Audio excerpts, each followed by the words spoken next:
mais um momento especial para vivermos juntos a espiritualidade do dia, que é essa oportunidade que nós temos de criar um espaço em nós, criar dentro de nós disposição interior para a ação de Deus. É sempre bom a gente pensar que o nosso território humano, ele sempre precisa de cultivo para que a espiritualidade floresça.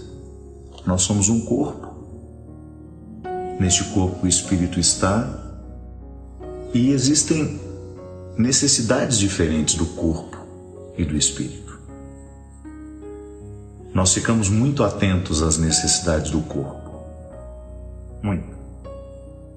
O tempo todo nós estamos prestando atenção na fome, na sede, no calor, no frio.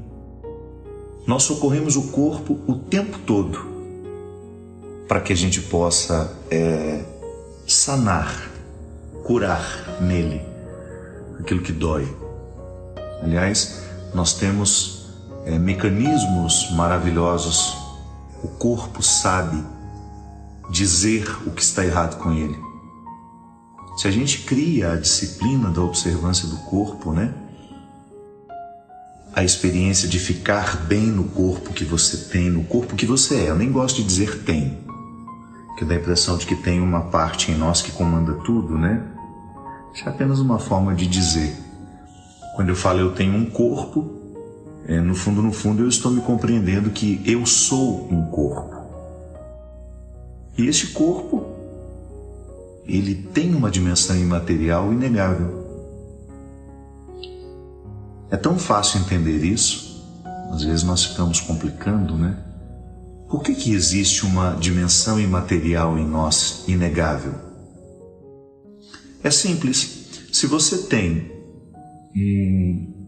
um tumor, um abscesso, se você tem um problema no sangue, se você tem um problema nos ossos, nas articulações, a gente submete o corpo a alguns exames, e nós estamos cada vez mais modernos para identificar isso. Nós temos as ressonâncias, as tomografias, o velho raio-x, que continua sendo válido para os dias de hoje. Você identifica no corpo aquilo que não está harmonioso, aquilo que está adoecido nele. O corpo é material, então eu sou essa experiência corpórea. Mas há em mim, há em você dimensões que são espirituais. E eu gosto de dizer que tudo que é espiritual abrange tudo aquilo que em nós não podemos radiografar, não podemos identificar nos exames, mas podemos sentir. Então, se hoje você quisesse uma prova de que você também é imaterial, é se eu lhe perguntasse se neste momento nós quiséssemos encontrar em você o amor que você ama. E eu sei que você é capaz de amar muita gente. Quantas pessoas nessa vida você já amou? Quantas pessoas nessa vida você ama hoje? Quantas pessoas você ainda vai amar? É capaz de, mediante essas investigações, encontrar o amor que a gente ama em nós? Não.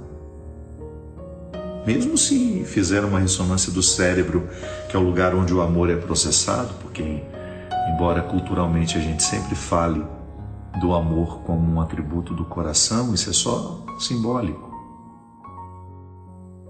Isso é cultural. É no cérebro que nós amamos.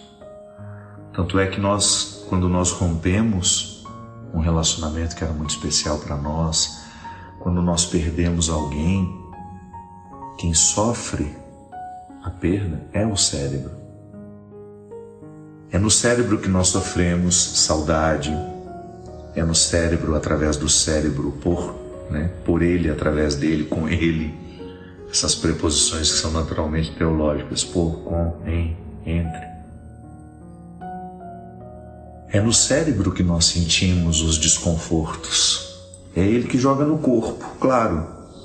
E o cérebro tem um comando tão fascinante sobre o corpo que ele é capaz até de, mediante o sofrimento que ele está, mediante a pressão, né, que emocionalmente ele está recebendo, é no cérebro que nós processamos as emoções, ele pode até adoecer o corpo. Quando se estende muito tempo o sofrimento, a dor, a perda. A psicanálise nos ensina que até o luto é processual. Quando a gente perde, naturalmente a gente começa um processo de organização do luto. E às vezes, dependendo de como estamos, nós ficamos durante muito tempo naquela fase que já deveria ter sido superada. É um momento que a gente precisa de ajuda. Quando você percebe que a sua dor emocional está se estendendo muito no tempo. Claro, tudo vai depender daquilo que a gente perdeu, de quem a gente perdeu. Há pessoas que são tão grandiosas que às vezes nós levamos uma vida inteira para a gente organizar o luto. Porque nós seremos sentidos à medida em que formos intensos. É a maneira mais bonita de passar pela vida do outro. É deixando um grande registro. É o Mia Couto que dizia, né? Morto amado nunca para de morrer. Porque toda vez que ele é recordado, acende-se dentro de nós uma realidade que é bonita e triste ao mesmo tempo. Tenha respeito pelas suas saudades, viu? Às vezes você tende a interpretá-la como algo negativo. Não, não é não. É sinal de que você amou. É sinal de que você se exerceu bem. Às vezes a gente é traído e a gente tem aquela tentação de pensar que não valeu a pena o amor que a gente viveu. Valeu. Valeu sim. Pode ser que no momento que você está magoado e ferido, você não perceba os benefícios do que você amou. Mas a gente nunca fica igual depois de termos amado verdadeiramente alguém. A gente só melhora. A gente fica pior depois, se a gente não souber organizar a desilusão. A gente pode ficar amargo. Né? Há pessoas que depois de uma desilusão amorosa escolhem o amargor da vida. É assim. Nós não somos perfeitos. Nós temos este hábito estranho de escolher para nós aquilo que não é o melhor. Faz parte dos nossos processos que precisam ser curados. Tudo isso para dizer que há em nós uma realidade imaterial que transcende o corpo, que sai do corpo. Então você não precisa nem acreditar em Deus para reconhecer a dimensão espiritual da sua vida. Você é feito de imaterialidades. As imaterialidades lhe comportam, lhe abraçam, você leva por onde você vai. E como eu dizia, as necessidades do corpo nós somos muito atentos a elas. A gente não aguenta ficar muito tempo com fome. Quem tem o hábito da atividade física, se fica 2, 3 dias sem se exercitar, já se sente mal, o corpo pede, o corpo está dizendo. Se a gente dorme mal, é impressionante como o nosso corpo sofre. Mas e as necessidades do espírito? Como é que nós lidamos com elas? Como é que nós escutamos os recados que essas necessidades nos enviam? Nós temos a destreza de saber identificar quando existe, por exemplo, um mal-estar físico. Quando você identifica que não tem nada errado com o corpo. Faz exames, busca, realiza uma pesquisa minuciosa e de repente você identifica que não há absolutamente nada errado com o seu corpo. Que aquilo que está sendo solicitado vem de um outro lugar que não é físico, não é material. é espiritual. É tão interessante, minha gente, quando a gente começa a aprender a fazer a leitura das necessidades espirituais, quando você sabe exatamente dizer para você mesmo, ou até mesmo ajudar outras pessoas, isso que você está sentindo, embora esteja se manifestando no seu físico, é uma necessidade espiritual. Você fica atento, você administra, ou melhor, desenvolve, porque essa destreza nós já temos, nós só precisamos desenvolver.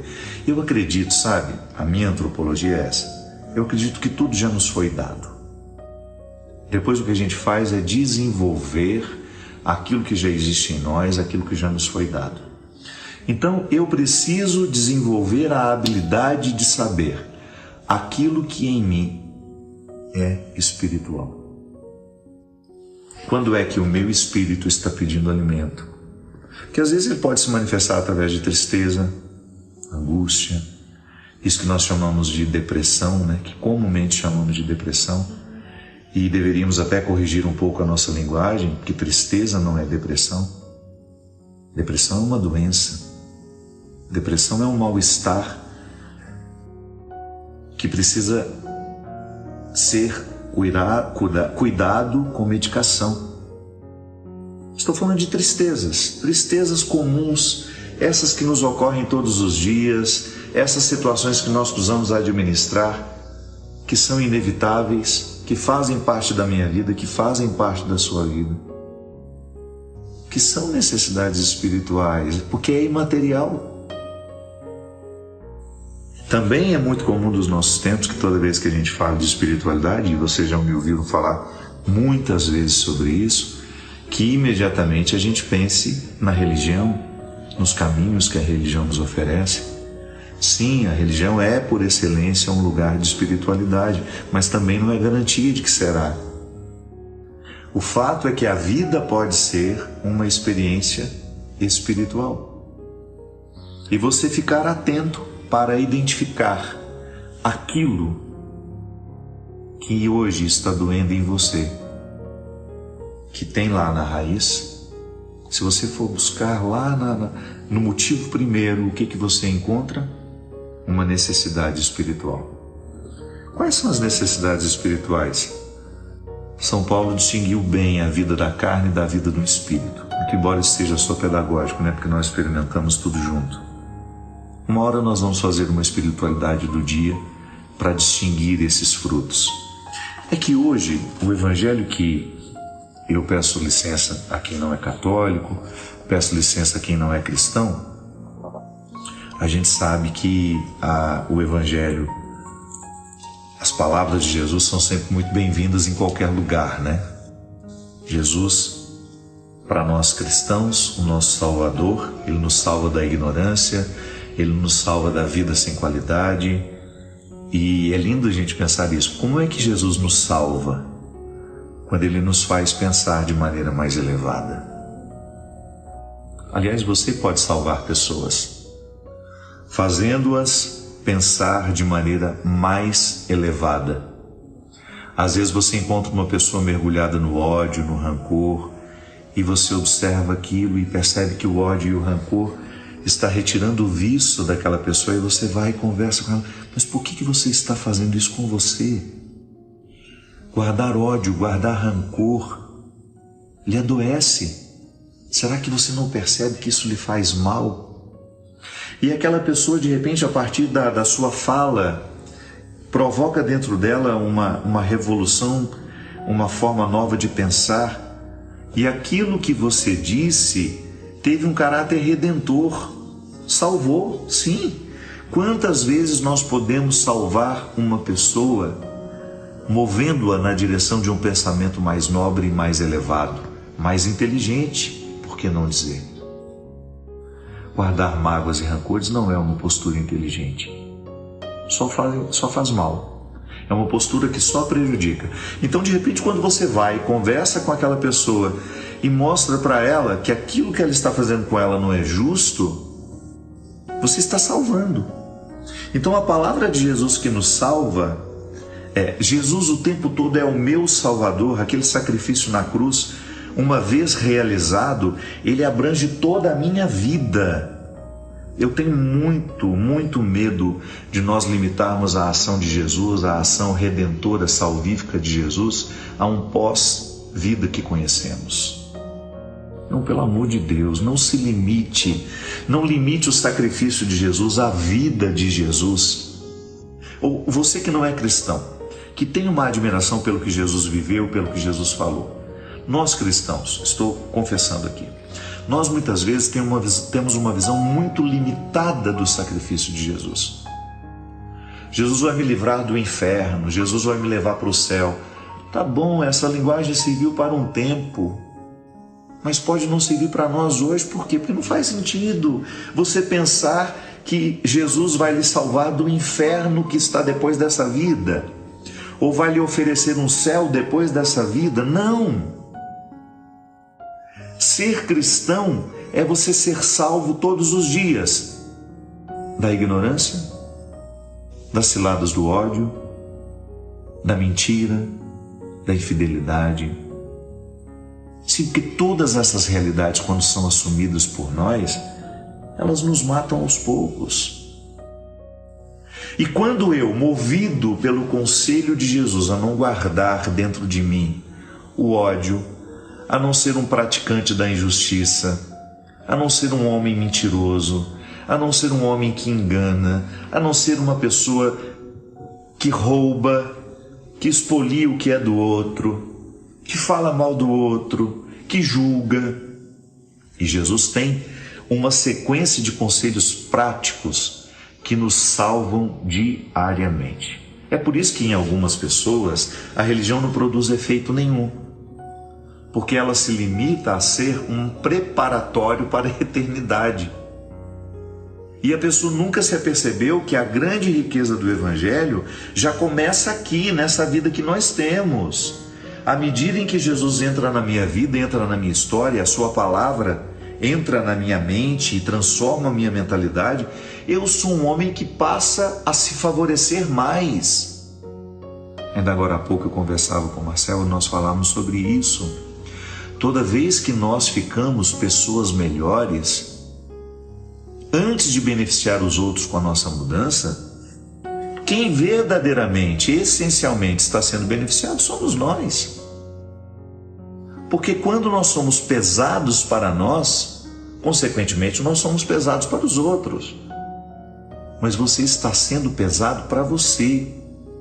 Eu, quando insisto nos meus defeitos, nas minhas mazelas, quando eu fico aqui cultivando o que eu tenho de pior, eu viro um peso para mim. E quando eu sou um peso para mim, eu perco a qualidade da vida. Por isso que nós falamos que é tão importante a gente estar atento às necessidades do espírito, da alma, da mente. Chame da maneira como você quiser. Eu gosto de falar espiritual, porque quando eu falo espiritual, na minha cabeça eu estou recrutando o meu conceito de alma. Eu sou corpo, sou alma.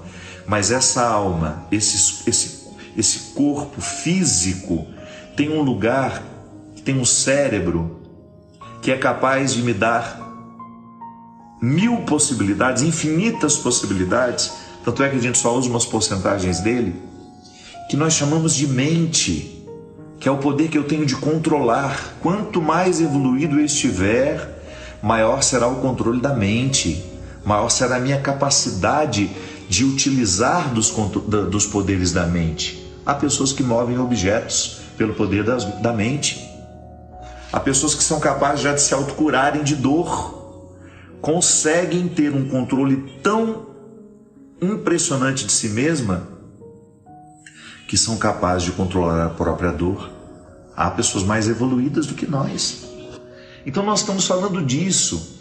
Quando eu falo das minhas necessidades espirituais, eu estou abrangendo tudo aquilo que na minha vida me dá condições de ser um homem melhor. Como? Através das minhas escolhas, através daquilo que eu construo, daquilo que eu deixo. Sim, porque às vezes nós temos uma visão muito positiva. A gente acha que construir é somente trazer, assumir, querer, né? Não. A construção também consiste em deixar partir, em abrir mão, em você honestamente olhar para tudo aquilo que está diante de você e dizer: isso aqui me diz respeito.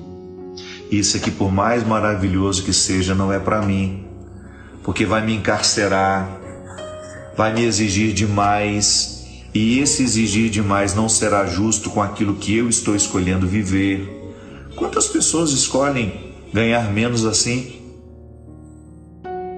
Optam por viver melhor. Então, espiritualmente, eu vou fazendo as minhas escolhas. E é tão maravilhoso, minha gente, quando você começa a perceber que a fé na eternidade lhe inspira um cuidado com a vida térrea. Não é alienada. A nossa fé cristã não pode ser alienada. Se for alienada, não é cristã. Porque Jesus não foi alienado. Jesus não foi um homem alienado.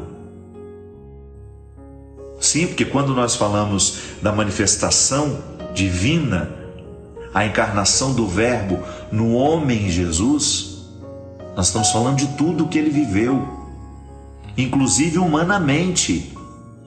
Jesus não foi um religioso alienado.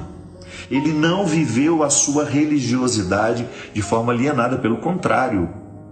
Tinha uma percepção maravilhosa do pecado.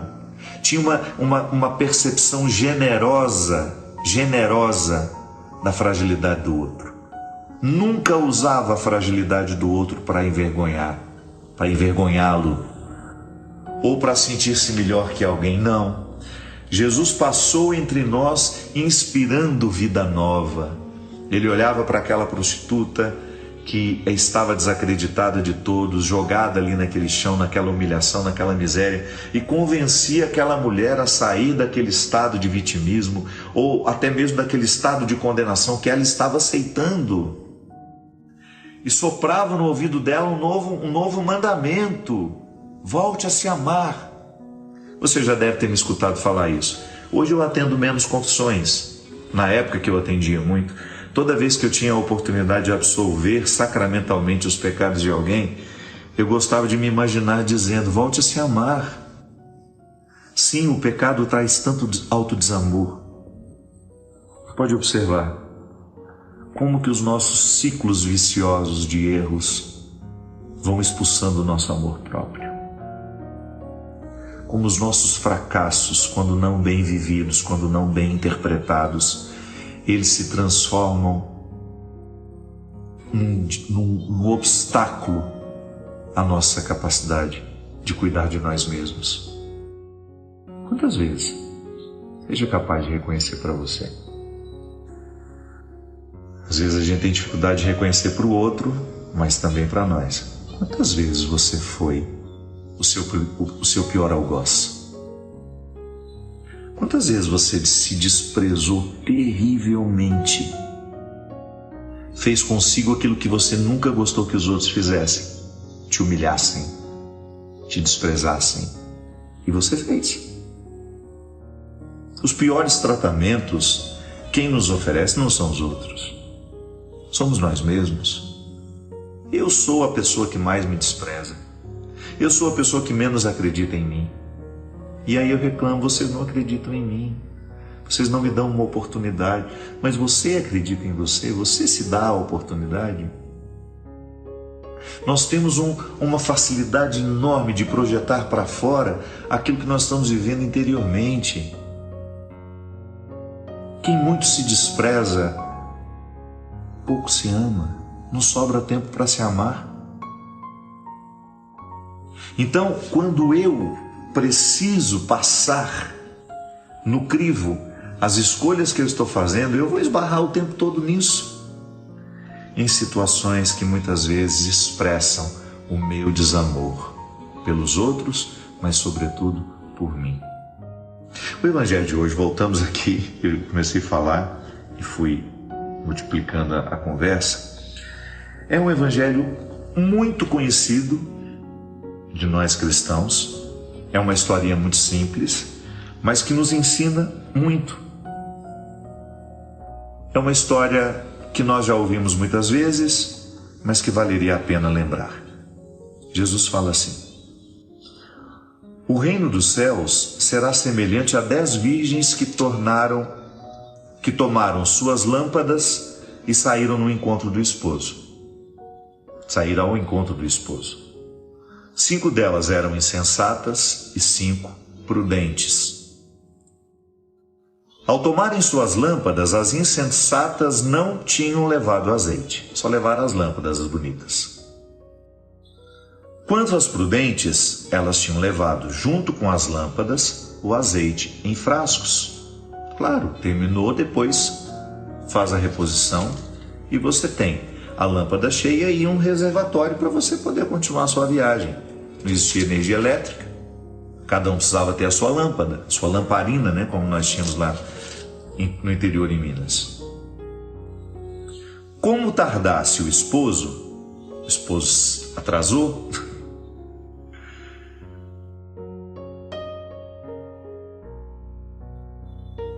todas elas sentiram sono e adormeceram. O homem demorou, todo mundo caiu no sono e dormiu. Então, no meio da noite, ressoou um grito: eis o esposo, saí ao seu encontro. Então, todas essas moças despertaram e aparelharam suas lâmpadas. As insensatas disseram às prudentes: dai-nos do vosso azeite, porque nossas lâmpadas se apagam. As prudentes responderam: de modo algum, não haveria bastante para nós e nem para vós. Ide antes à casa dos fornecedores e comprai, para que podeis continuar a viagem. Enquanto elas iam comprar, atrasadas, deixaram tudo de última hora, o esposo chegou, as que estavam entraram com ele na sala do festim nupcial e a porta foi fechada. Finalmente chegam por sua vez as outras virgens e dizem: Senhor, abre-nos a porta. Mas ele respondeu: em verdade vos digo, não vos conheço. Vigiai, pois porque não sabeis nem o dia nem a hora. Essa história pode parecer um pouco estranha do ponto de vista cultural, porque nós não temos essa história de um esposo para muitas noivas.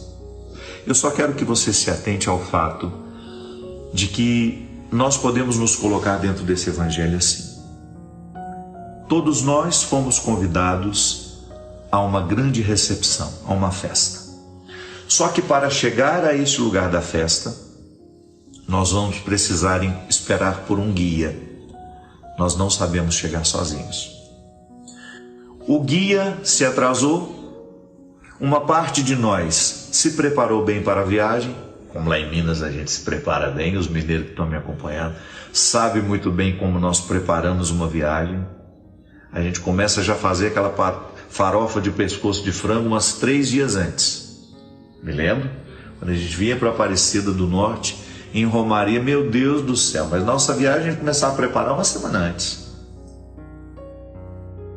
Mas tem aquele grupo que não está nem aí, fica fazendo outras coisas e depois, não, está na hora de ir. E sai somente com o óleo que existe naquela lamparina. Quando na verdade o caminho é longo, precisaram parar para esperar o guia, e quando o guia chegou, elas não tinham o suficiente para darem continuidade à viagem. Num primeiro momento, o Evangelho parece que vai nos fazer pensar assim: mas não seria mais generoso dessas que têm a reserva dividir um pouco com as outras? Mas Jesus já assim, imediatamente já nos livra dessa imposição da caridade, porque às vezes as pessoas nos impõem a caridade assim, exigindo o injusto. Não seria justo com aquelas que foram prudentes.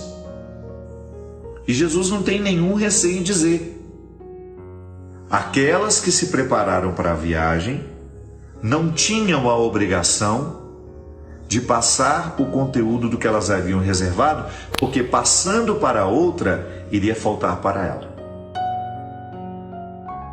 Gente, isso é tão revolucionário, isso é tão libertador. Nós estamos falando justamente sobre isso daqui. Quantas vezes nós queremos oferecer para o outro o que não é de direito nosso oferecer? Quantas vezes nós queremos corrigir a imprudência do outro, retirando-nos o direito de fazer o que é certo, aquilo que nós nos preparamos? Sim, porque eu poderia muito bem ser generoso e depois ficar no escuro e não conseguir chegar ao local. De não conseguir, porque o meu guia me atrasou, ele se atrasou, não chegou no tempo, eu não fui, não consegui. Fiquei no meio do caminho com aqueles que não se prepararam. Interessante porque uma das regras do bem viver é estar constantemente preparado para aquilo que a vida vai lhe pedir. E eu sei que é muito fácil na vida a gente assumir uma postura de que nós seremos sempre carregados pelos outros. Eu acho que você convive com gente assim. Eu acho que você já passou pela experiência de ter que lidar com aquela pessoa que nunca faz a sua parte e sempre espera que nós façamos por ela. Já começou assim lá na escola, quando a gente tinha aquele grupo de trabalho onde 2 ou 3 se dedicavam muito e o restante só colocava o nome. Quantas vezes nós somos escravizados assim? Às vezes até para sermos queridos. Em muitos momentos isso acontecia e nós podemos reconhecer. Em muitos momentos nós carregamos os nossos chupins porque a gente queria ter um pouco da amizade deles, então fazer o trabalho por eles era uma forma da gente, uma ilusão, né? Uma bobagem. Mas quantas vezes na nossa vida nós precisamos conviver com quem não queria ter o trabalho do preparo, de alguma forma. E eu sei que religiosamente, muitas vezes nós fomos educados para entender que nós precisamos fazer pelos outros o tempo todo. Sim, eu acho que a vida é sempre uma experiência de doação, mas chega um momento em que você descobre que você não pode doar aquilo que não lhe permitirá chegar ao melhor de si. Há coisas que eu não tenho como dividir. É meu. Eu me preparei para aquilo. Há coisas que você não sabe, não pode, não deveria nunca dividir, porque é o resultado do que você se empenhou. Eu sei que às vezes a cultura do preparo, ela é para poucos. Eu nunca me assustei com números dos que competem. Por exemplo, você vai fazer um vestibular, quantas vezes eu escutava isso? São 15 mil candidatos para cada vaga. Não é verdade. 90% das pessoas não estão se preparando. 90% das pessoas se limitam a um exercício de mediocridade absurdo. Um deslocamento com só 10% do óleo para chegar do outro lado. Só que na hora de fazer a prova, não adianta você querer dar o seu preparo para quem não se preparou. É disso que nós estamos falando. É disso que Jesus falou naquela hora. Porque no primeiro momento pode dar a impressão de que Jesus está nos ensinando o dizê-lo. Algo que se coloca até contrário ao que ele nos ensinou. Que ele nos disse, não há prova maior do que dar a vida pelo próprio amigo. Tá bom, mas até na doação há um limite, porque é como você querer dar um remédio para um doente que já decidiu morrer. Há buscas que vão lhe colocar num estado de muita solidão, que você não tem como incluir o outro.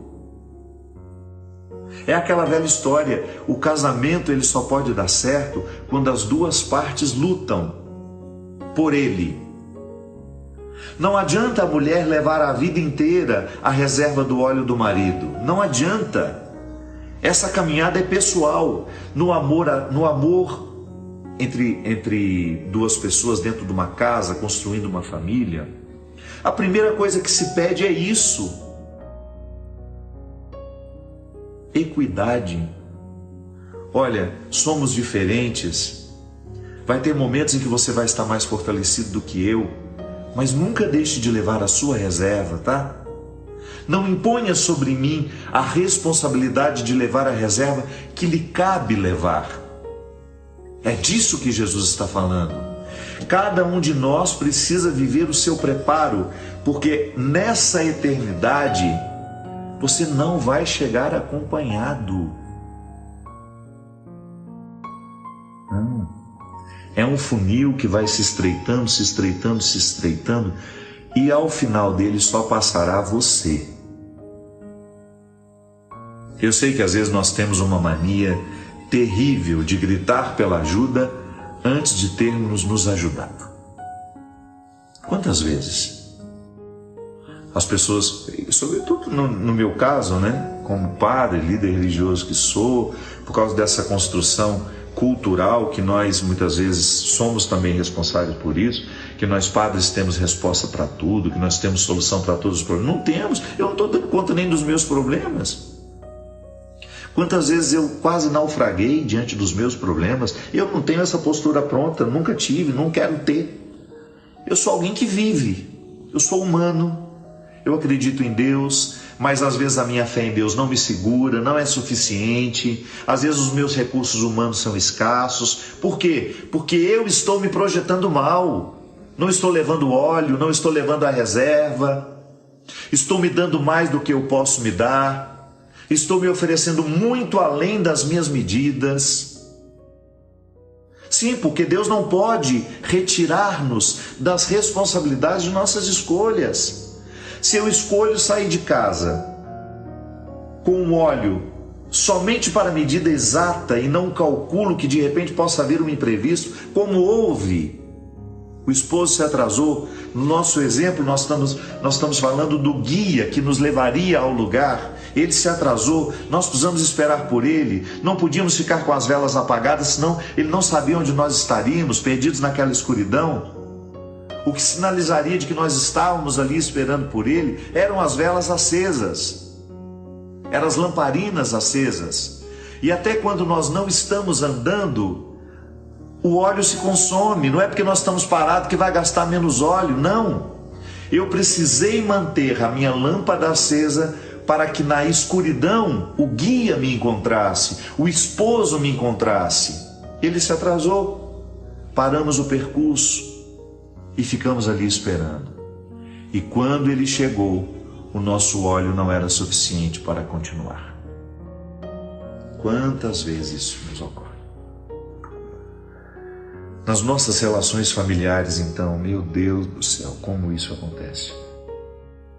E aí é seu irmão que olha para você como se você tivesse culpa, como se você tivesse que assumir a responsabilidade de ele não ter sido prudente e ter feito a sua busca no dia a dia. Quantas vezes dentro dos nossos seios familiares as pessoas nos oprimem por causa disso? Primeiro porque nos olham como responsáveis por tudo aquilo que deu errado na vida delas. Ou, se não é nos olhando como responsáveis, ou como alguém que terá que necessariamente viver as consequências dos erros que eles cometeram. Não estou dizendo que a gente não tenha que ser solidário, não estou dizendo que o sofrimento do outro não venha nos impactar, só que chega um momento que nós precisamos pegar essa sabedoria evangélica da diferenciação, que é um fato que nós aprendemos quando a gente começou a amadurecer. De acordo com a psicanálise, um dos momentos que a gente menos diferencia o outro é a fase oral, que Freud dizia que é a tentativa que uma criança tem de incorporar o mundo pela boca. Tudo a criança morde. E ela grita. Ela é um poço de egoísmo. A criança, a gente tem essa leitura bonita, né? Evangélica, a criança é pureza. Não, a criança é um poço de egoísmo. Depois ela até amadurece para sair do egoísmo. Mas ela não sabe nem esperar a mãe dela chegar. Ela grita, ela urra, ela não quer saber se a mãe está com fome, se a mãe precisou ir ao banheiro. Quando ela tem a sua necessidade vital, ela entra em desespero, porque ela é egoísta. não egoísta da maneira como nós podemos ser. Não, ela não tem nem responsabilidade sobre esse egoísmo dela. Faz parte do processo normativo, isso é normal. É normal a criança ser egoísta, mas o adulto não. Então, às vezes, nas nossas relações familiares, nas nossas relações mais próximas, as pessoas nos interpretam de forma imatura, sim, como se nós fôssemos uma extensão delas, como se não pudessem mais fazer a capacidade da diferenciação. Eu sou eu, você é você. Nós fizemos escolhas diferentes, embora a gente tenha tido oportunidades muito parecidas, ou não. Pode ser que eu tenha tido muito menos oportunidade que meu irmão e tenha escolhido melhor que ele. Pode ser que ele tenha tido um monte de boas oportunidades e escolheu a pior parte. Escolheu morar na pior versão de si mesmo. E eu levo essa responsabilidade? Eu preciso assumir as consequências dos erros dos outros? Mas, lamentavelmente, em muitos momentos do discurso religioso, isso nos foi imposto como uma obrigação. Você tem a obrigação de levar os outros nas costas. Não é assim. O Evangelho nos propõe uma relação madura com tudo isso. Tá bom, vamos analisar. Você está nesse sofrimento por quê? Porque talvez na hora de evitá-lo, você preferiu não evitá-lo. Tá bom, mas eu continuo aqui. Só que com uma diferença. O sofrimento é seu. Eu não tenho como assumi-lo. Porque senão, eu vou começar a lhe dar aquilo que eu não tenho mais. Ou eu vou começar a retirar das minhas reservas e vou prejudicar aquilo que eu não posso, em hipótese alguma, prejudicar e deixar de cuidar, que é a minha dignidade. Quando a gente dá o nosso óleo e a gente se priva de chegar, nós fazemos a matemática mais simplória. Talvez o caminho mais fácil, o senso comum, que algumas pessoas podem até chamar de egoísmo. Não. Na perspectiva de Jesus, isso é prudência. Um exemplo simples. Nós temos uma pessoa que nós amamos muito e ela quer nos levar por uns caminhos que a gente sabe que não são bons. Ah, vamos comigo, seja meu companheiro, eu não quero ir lá sozinho. Não, se você me ama e está me propondo ir a um lugar que não lhe fará bem também, que amor é esse? Que amor é esse? Então eu acho que é o contrário. Sou eu que lhe devo lhe convencer de não ir. Por amor a nós. Por amor à nossa realidade. Por amor à nossa situação. Se vai fazer mal para você, por que eu tenho que ir? Não seria mais fácil eu lhe convencer a não ir? E assim nós não nos fazemos mal? Prudência é o que Jesus recomendou, uma prudência que nos coloca na construção de reservas. Eu preciso ter reservas para o amor, eu preciso ter reservas para a paciência, que se esgota fácil, eu preciso ter reserva de justiça. Toda e qualquer oportunidade que eu puder ser justo, eu quero ser, porque eu sei que eu estou aplicando a justiça neste momento e estou construindo uma reserva dentro de mim, para que no momento em que eu ficar tentado a ser injusto, a reserva fale mais alto. A minha solidariedade, por exemplo, ela é escassa. Eu tenho muito mais facilidade de olhar para mim e para as minhas necessidades. Você é a mesma coisa. Então, toda e qualquer oportunidade que a gente tem de ser solidário, de maneira que a solidariedade não lhe faça ferir a prudência de dar o que você não pode dar, de oferecer o que você não pode oferecer, de colocar em risco aquilo que você não pode colocar em risco, então eu vou ser solidário. É porque o que Jesus está propondo nesse evangelho de hoje é muito desafiador. Ele está dizendo: não perca a sua salvação. Não perca a sua salvação tentando salvar alguém. Acontece demais o que está perdido nos leva junto. Então, mais fácil o que está perdido fazer muitos outros ficarem perdidos do que o que está salvo resgatar os que estão perdidos. Então, não abra mão, não negocie aquilo que você sabe que trará condenação na sua vida. Nós somos muito amigos, vamos usar uma droguinha juntos aqui só para você ver como é, pra você entender um pouco o meu mundo. Não abro mão. Não abro mão daquilo que já está salvo em mim. Sou um homem sem vícios. Para que eu vou cavar um vício na minha vida? A prudência que gera reservas. O tempo todo. Às vezes, minha gente, e volta ao início, já quase terminando. Passa rápido, né?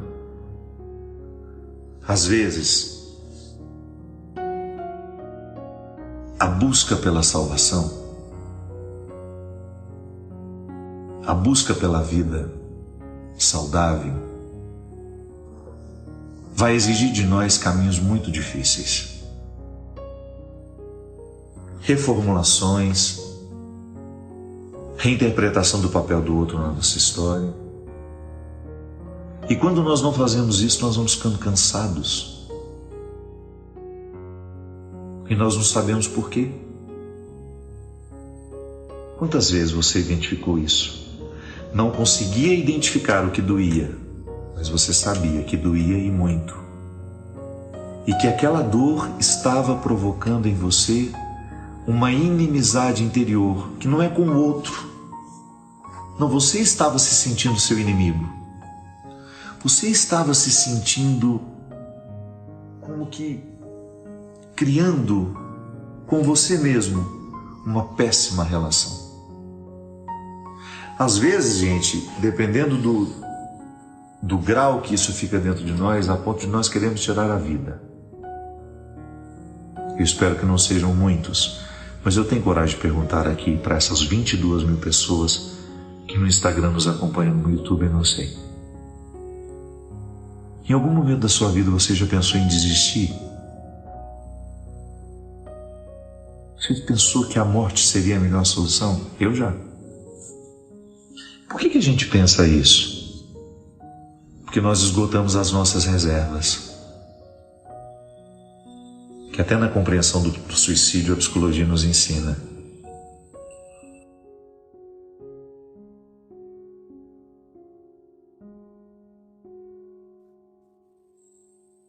Nós esgotamos a nossa serotonina, nós esgotamos a nossa endorfina, nós esgotamos todas as químicas do bem-estar com nossos estilos de vida, com as nossas rotinas cansativas, com os nossos relacionamentos desgastados.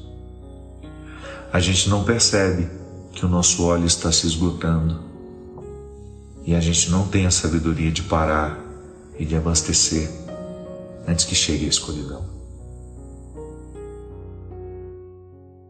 Pode ser que eu esteja falando com você que está neste momento esgotada, como eu tantas vezes estive.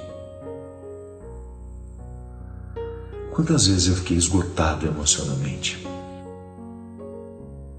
E eu precisava reconhecer que o que estava acontecendo comigo era um fruto natural provocado por escolhas infelizes. Não espere que escolhas infelizes lhe façam ficar feliz. Não espere que escolhas infelizes lhe façam ficar feliz. As escolhas infelizes não geram outra coisa em nós senão desilusão, desconforto, aquela sensação ruim de que você não está morando do jeito certo em si. Quantas vezes o seu esgotamento foi provocado porque você assumiu a sua família, você assumiu os problemas da sua família e você não aprendeu essa lindeza evangélica que é você se diferenciar, não para se sentir melhor que ninguém, é para distribuir as responsabilidades de um jeito justo e certo. Eu amo a minha família, eu amo os meus irmãos, mas eu não sou responsável pelos problemas deles. Eu posso ajudar, mas eu não posso carregar eternamente. Às vezes aquela pessoa está muito fragilizada e nós vamos lá com todos os recursos, mas ela precisa reagir. Porque às vezes a nossa ajuda provoca a acomodação. Quantas vezes, minha gente, dentro das nossas casas, nós estamos exaustos, porque nós não aguentamos mais carregar as pessoas nas costas. Nós queremos que elas parem de beber, nós queremos que elas parem de usar a droga, nós queremos que elas saiam daquela prostituição socializada que tanto destrói a vida delas, mas elas não querem, elas não fazem a mesma escolha. E nós vamos assumindo aqueles fracassos como nossos, e nós vamos dividindo o nosso óleo, e daqui a pouco nós não temos mais para continuar a estrada. Quantas vezes você está esgotado, destruído emocionalmente? Quantas vezes? E você que oferece a tantos não tem a quem buscar. Em quem buscar? E aí você descobre que solidão terrível. Mas não reclame. Fique, como eu sou sozinho. Não, faça a sua busca. E pare de dar aquilo que você não tem. Faça o enfrentamento com as pessoas. Muitas situações só serão resolvidas mediante a experiência do enfrentamento, que é aquela formalização do problema, que às vezes nós vivemos problemas sem formalizá-los. Nós não falamos sobre eles, nós não pontuamos, nós não colocamos a verdade na mesa, nós vamos só atropelando. E de vez em quando nós gritamos, mas gritar não é enfrentar. Gritos momentâneos, histerismo, crises de agressividade não são enfrentamentos. Enfrentamentos é quando você veste a sua melhor roupa, convida aquele que é o problema para jantar, pode ser na sua casa mesmo. Você, com muita tranquilidade, olha nos olhos. Pois é, vamos distribuir aqui o que é meu, o que é seu? Eu não sou obrigado a levar sobre mim as suas insatisfações. Eu não sou obrigado a aguentar a sua ira. Se você é uma pessoa infeliz, resolva-se. Eu não vou ser o lugar, o receptáculo da sua infelicidade.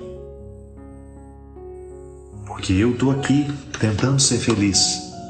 E a sua infelicidade sendo jogada sobre mim o tempo todo é um obstáculo à minha felicidade. Eu tenho uma vida só. Eu quero viver bem a cada dia. Então eu quero lhe dizer que a partir de hoje eu não serei mais o receptáculo da sua ira, da sua infelicidade. Eu estou com você para o que precisar, desde que aquilo que você precise seja de fato um elemento essencial para a sua mudança. Eu não vou continuar fazendo a manutenção da sua infelicidade. Eu não vou continuar apagando os seus incêndios. Eu não vou continuar fazendo por você aquilo que você precisa fazer. Porque eu também tenho os meus incêndios pessoais a serem apagados. Eu não vou ficar pagando as suas dívidas enquanto você gasta irresponsavelmente. Eu também tenho os meus sonhos a serem realizados. E muitas vezes eu pisei em cima dos meus sonhos porque você foi irresponsável e julgava a sua irresponsabilidade para cima de mim. Eu não farei a manutenção daquilo que em você é doentio. Eu não vou pagar a fatura da sua imaturidade emocional, porque eu não tenho obrigação. Embora nós tenhamos o mesmo sangue, embora estejamos casados, embora sejamos irmãos uns dos outros, eu não tenho a obrigação de ficar pagando aquilo que você não pagou diariamente. Isso é enfrentamento. E com serenidade, sem gritar, mas com autoridade. Eu sei que na cabeça de muitos de nós, a autoridade é grito. Não. A autoridade é firmeza na voz, é decisão. Quando o outro percebe que nós estamos decididos a não ficar dividindo mais o nosso óleo e ficando no meio do caminho como ela fica, como ele fica, ele tende a acordar. Que muitas vezes os mecanismos doentios são mantidos por nós. O outro só dança, mas quem está tocando a flauta somos nós. Cruel. Eu sei que é cruel. Você acha que é fácil para mim? Quantas vezes eu precisei admitir isso? Que para muitas pessoas que dizem me amar, eu não passo de um caixa eletrônico. E com o tempo eu fui perdendo a culpa de dizer não. Não tem obrigação. A vida é sua. Eu também não tive oportunidade. Eu busquei por elas. Por que você não pode buscar? Você não é doente?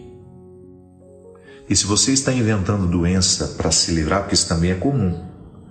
Algumas pessoas ficam inventando doenças para poderem ser eternamente cuidadas, eternamente socorridas durante o processo. Olha, eu estou a caminho e o meu azeite está terminando. Eu estou aqui, mas o meu azeite não dá para ir até ali na frente. Por favor, pelo amor de Deus, eu estou muito doente, me ajude. Não. Não somos, não devemos, em hipótese alguma, fazer a manutenção da preguiça alheia. Não podemos, em hipótese alguma, assumir esse papel desconfortável de ficar pagando a fatura da imaturidade dos que não querem crescer. Tem o mesmo sangue que você? Tem. Mas às vezes não tem amor nenhum. Não tem vínculo. Só lhe enxergam como um lugar para satisfação de desejos, de necessidades, de carências. Às vezes você passou a ser um objeto há muito tempo. E isso não é dignidade. Isso não é cristão. Não é o que Deus pede de nós. Definitivamente não é o que Deus pede de nós. Gilberto Gil tem uma música que eu amo, que chama-se Cada Coisa, ou Cada Tempo em Seu Lugar, ou Cada Coisa em Seu Lugar. Acho que é Cada Tempo em Seu Lugar. Que ele começa assim: preciso refrear um pouco o meu desejo de ajudar. Bondade pode ser um vício, não levar a nenhum lugar. Eu sei que às vezes nós fomos criados assim, para oferecer o que não temos. Deus não pede isso de nós. Sejamos solidários, sejamos amorosos, mas nunca percamos de vista que antes de oferecermos aos outros, nós precisamos oferecer a nós. E que não é justo, em hipótese alguma, dar o que não temos mais. Busque as suas reservas. Intensifique a sua vida espiritual para você continuar tendo a alegria de ser quem você é. E quando o outro realmente precisar da sua ajuda, você ter condições de ajudar, mas sem sentir que para ajudar você precisou entregar o que você tem de mais sagrado. Que Deus nos abençoe sempre mais neste propósito. Ele que é Pai, Filho e Espírito Santo. Obrigado pela sua companhia. Foi um prazer enorme mais uma vez estar com vocês.